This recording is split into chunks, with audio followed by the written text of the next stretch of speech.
Hi, I'm Dave Nicodemus, pastor of Beyond the Walls Community Church, a new church plant in Colorado Springs, Colorado. And this is another of our Stories to Share video series, where each week I share a story and connect it to a story in the Bible. Well, today I want to begin with a story from my childhood because when I was a kid, what I wanted more than anything else was money. And I was always trying to come up with ideas on how to earn more money.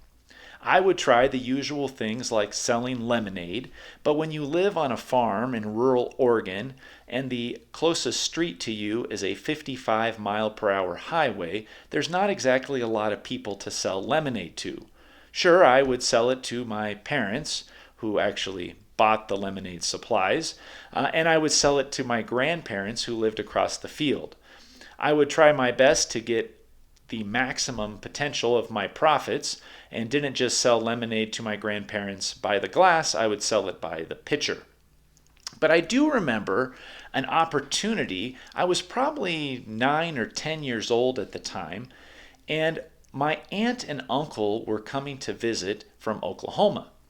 And my aunt had just recently married my uncle, so I figured this was a potential to earn a few dollars off my relatives.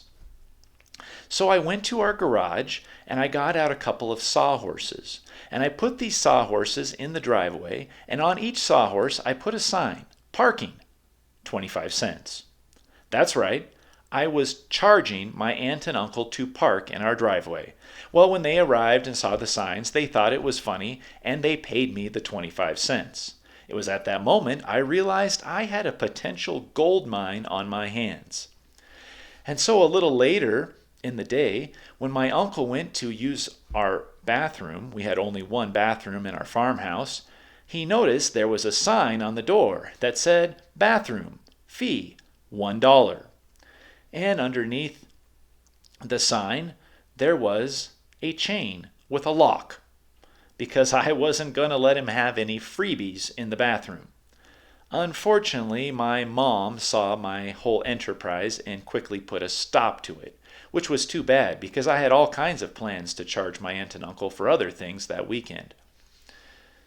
Well, my love of money is a bit similar to someone we see in the book of Luke in chapter 19. He is named Zacchaeus, and Zacchaeus was a tax collector who loved money. And the way he got his money was by collecting taxes from his fellow Jews living in the city of Jericho. Now, tax collectors were not well liked. Perhaps you've even heard that they were hated. And the reason that they were hated was because, one, they were traitors working for the Roman government, taxing their own people, the Jews, but also because tax collectors had a fair reputation of being cheaters. Usually, the Romans didn't pay tax collectors a salary to be a tax collector, but they would allow them to take a cut. But in order for them to take a cut of each tax that they collected, the tax collector would have to raise the tax.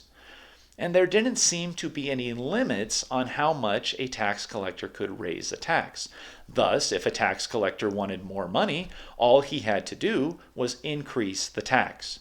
Well, Zacchaeus was probably pretty good at tax collecting, because not only was he the chief tax collector of Jericho, but Luke tells us in the Bible that he was also very wealthy. But despite having lots of money, probably living in a fancy house, Zacchaeus seemed to have something missing in his life. We know that he had something missing because when Jesus comes to Jericho and a large crowd of people is following, Zacchaeus decides he has to meet Jesus. Now, he doesn't want to meet Jesus because he wants to collect tax. He wants to meet Jesus because Zacchaeus thinks that Jesus might be able to provide what's missing in his life. So Zacchaeus goes out and tries to meet Jesus, but unfortunately the large crowd isn't going to let hated Zacchaeus through.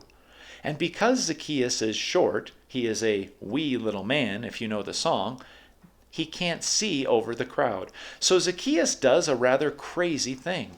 He decides to climb a tree, which for someone of his money and his position as a chief tax collector was a pretty wild thing to do. But he does it nonetheless. He climbs the tree and he looks down at Jesus. And as he's sitting up in this tree looking down at Jesus, Jesus looks up at Zacchaeus. And Jesus tells Zacchaeus to come on down from that tree. Why? Because he wants to punish Zacchaeus for being a traitorous, cheating tax collector? No, because Jesus wants to stay at Zacchaeus' house. So Zacchaeus gladly comes down, and much to the amazement and shock of the whole crowd, the two of them disappear into Zacchaeus' house. Now, we don't know what they do inside. I imagine they probably have a meal. But something happens when Zacchaeus meets Jesus. Whatever was missing in Zacchaeus' heart, he finds it in his meeting with Jesus. Because after meeting Jesus, Zacchaeus, the lover of money, decides instead of getting more money, he's going to give away his money. He promises to give away half of everything that he has to the poor. And anyone that he has cheated in Jericho, which we can imagine is probably just about everyone, he will pay them back 4 times the amount that he stole from them. 4 times the amount, half of all his possessions. Well, we can guess that Zacchaeus' great wealth was probably quickly reduced to rather a modest income. Why does Zacchaeus change?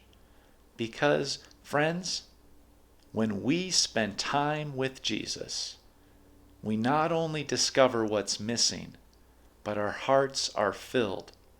They're filled with a love which is greater than even wealth. It is the love of Jesus, the love of God's grace and mercy. And at the very end of that story, as Jesus probably departs from Zacchaeus' home, he says, "For the Son of Man came to seek and to save the lost." Jesus came for the lost. He came for the Zacchaeuses, for the money lovers, for the greedy, for the cheaters, but he also comes for all of us who are lost in whatever endeavors that have pulled on our hearts, that have taken our time, that have taken us away from what we really need, the love of Jesus. My hope, my prayer for you today is wherever you are lost, you will understand that just like Zacchaeus, Jesus wants to fill what's missing. He wants to share his love with you. All right, well, until next time, I'll see you again. Have a great day.